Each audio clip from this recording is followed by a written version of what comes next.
por el COVID-19 sin duda alguna ha cambiado nuestras vidas radicalmente.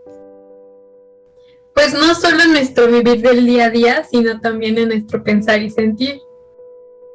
Y no solo de los afectados por la enfermedad, sino de sus familiares y conocidos también. Es por ello que hoy les presentamos algunos de estos casos y sentires de las personas que han luchado contra esta enfermedad y han vivido para contarlo.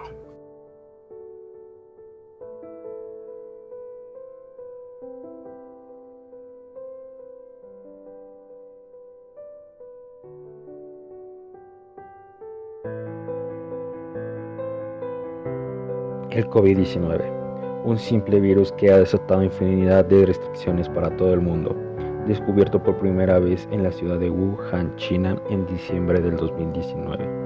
Rápidamente se convirtió en un problema global, pues su tasa de contagios era muy alta, llegando a casi todos los rincones del mundo y obligando a los gobiernos a tomar medidas extremas en contra del virus, como lo fueron el distanciamiento social y la cuarentena.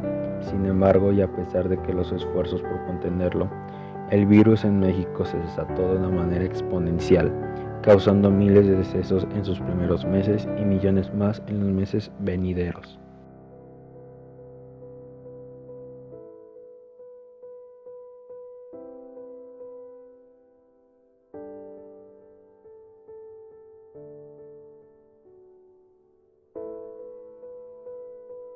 ¿Cómo le ha afectado el COVID-19? Me ha afectado en que tal vez la procrastinación y todo eso ha afectado en mi forma de ver las cosas. A veces ya no, es como de que ya digo, ¿para qué esta cosa si no voy a conseguir nada? Pues así ha afectado, yo supongo, como que la desmotivación de varias cosas más que nada. ¿Ha tenido familiares o amigos contagiados o con síntomas de COVID-19?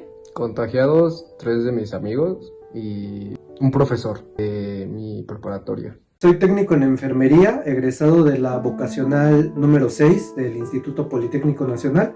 Soy técnico en urgencias médicas nivel intermedio, egresado de Cruz Roja de Polanco. Actualmente trabajo en el medio de urgencias en la Ciudad de México. ¿Considera que la atención a los pacientes con COVID-19 es la adecuada en México? Fue y es bastante adecuada. Yo considero que a nivel Latinoamérica ha sido de las mejores atenciones que se han tenido con esta enfermedad emergente. ¿Usted cómo considera que se podría mejorar esa atención?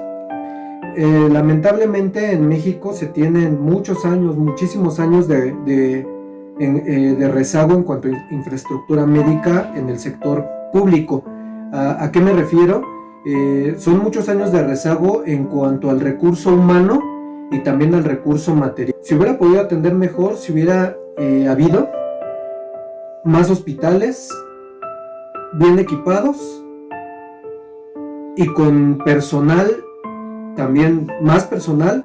Yo creo que el problema en México fue eso, el rezago que tenemos de hace ya bastantes años en cuanto a la infraestructura. ¿Cómo fue la atención en el hospital al que fue?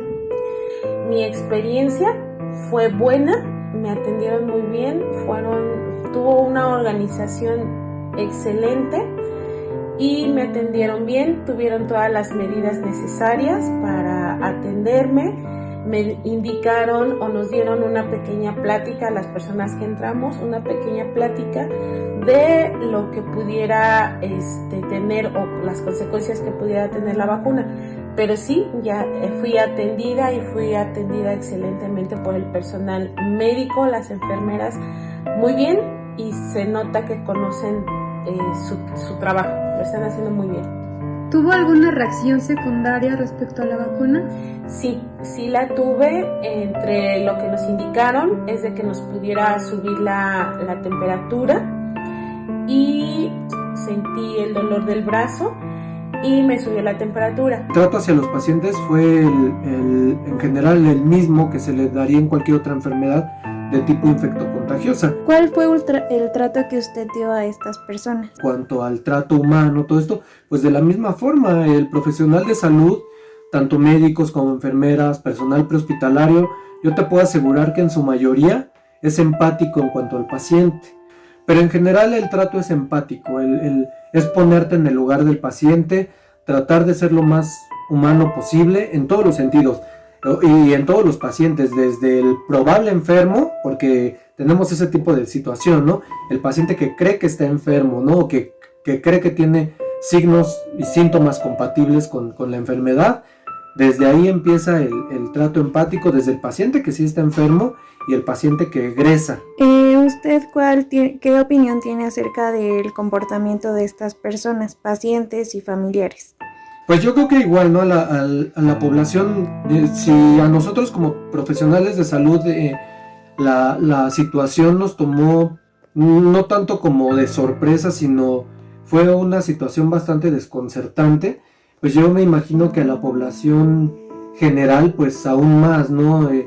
Incluso aún ahorita en estos momentos ya pasadas las partes o las fases más graves, importantes de la pandemia, hay personas que aún, no sé si llamarle suerte, pero que no se cuidaron, no siguieron medidas básicas pues tuvieron distanciamiento social, uso de cubrebocas, lavado de manos, no la siguieron y no enfermaron, afortunadamente no enfermaron, y aún así, bueno, y todo este tiempo no se cuidaron y seguirán sin cuidarse.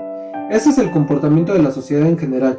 Ya la mayoría de la gente se acostumbró al uso de cubrebocas, la mayoría de la gente se lava sus manos, la mayoría de la gente llevó a cabo el distanciamiento social. A final de cuentas, todo esto lo vemos reflejado en el descenso de las curvas epidémicas y en las bajas en el sentido, en la disminución de pacientes que tenemos a nivel hospitalario, a nivel prehospitalario, etcétera, etcétera. O sea, sí, tuvo que haber sido esto, pero lamentablemente también vemos el otro lado, ¿no? A lo mejor ese pequeño bloque de la sociedad que desde el inicio no entendió o no siguió a cabo este tipo de medidas y que va a seguir sin llevarlas a cabo, y que a final de cuentas, aunque sea un pequeño sector, son las personas que de cierto modo en algún momento pues llevaron hacia arriba la curva epidémica y la mantuvieron ahí, y que de cierto modo siguen manteniendo activa la enfermedad. ¿Cuál cree usted que sería una forma adecuada de ayudar a la población? Mantenerla informada.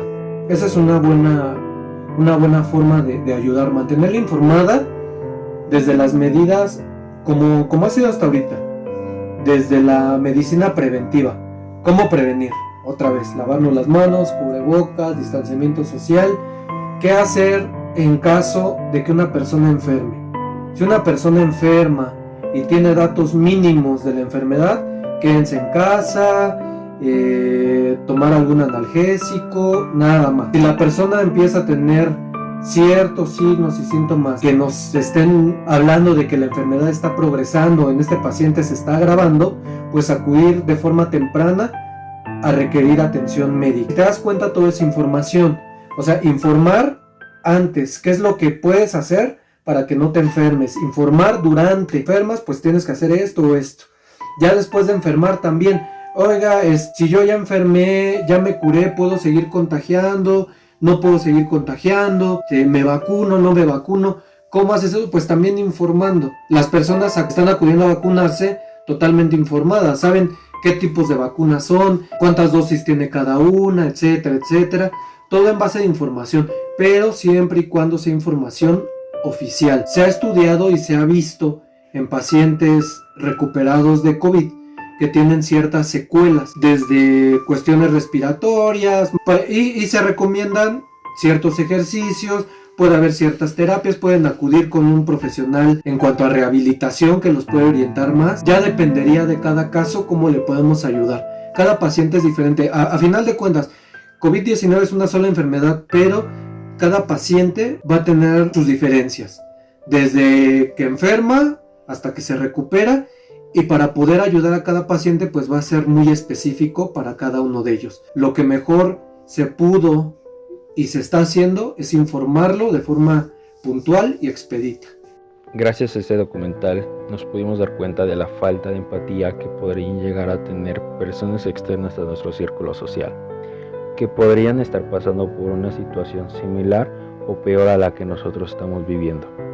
Es por esto que invitamos a toda la audiencia que viene a ver este documental a que puedan volver a tener el valor de la empatía y solidaridad por otras personas, para que así se pueda llegar a alcanzar como sociedad el logro de poder volver a vivir en un mundo sin pandemia y sin la preocupación constante de ser afectados por algún virus que pueda llegar a poner en riesgo nuestras vidas, provocando así que un día ya no podremos convivir con el mundo que nos rodea.